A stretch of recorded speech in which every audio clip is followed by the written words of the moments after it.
വീട് എന്ന ആശയത്തിൽ അടുത്ത 10 വർഷത്തിൽ എന്തൊക്കെ മാറ്റങ്ങളാണ് വരാൻ പോകുന്നത് സർ?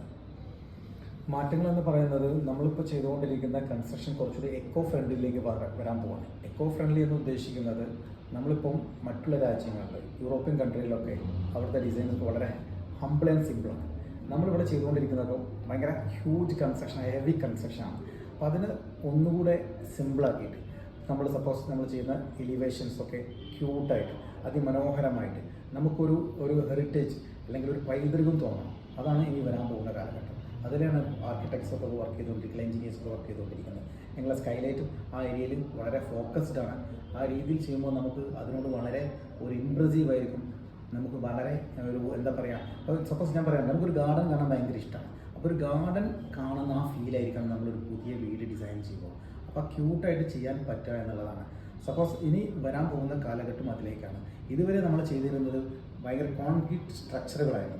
അതിൻ്റെ കാലഘട്ടം അവസാനിച്ചുകൊണ്ടിരിക്കുകയാണ്. ഈ രീതിയിലുള്ള ഒരു 10 ഇയേഴ്സ് അല്ലെങ്കിൽ 20 ഇയേഴ്സ് അഡ്വാൻസ്ഡ് ആയിട്ടുള്ള ഡിസൈൻസ്, അതിൻ്റെ മെറ്റീരിയൽസ് നമുക്ക് ഇന്ന് മാർക്കറ്റിൽ അവൈലബിൾ ആണ്. മുൻകാലങ്ങളിൽ അത് വിദേശ രാജ്യങ്ങളായിരുന്നു.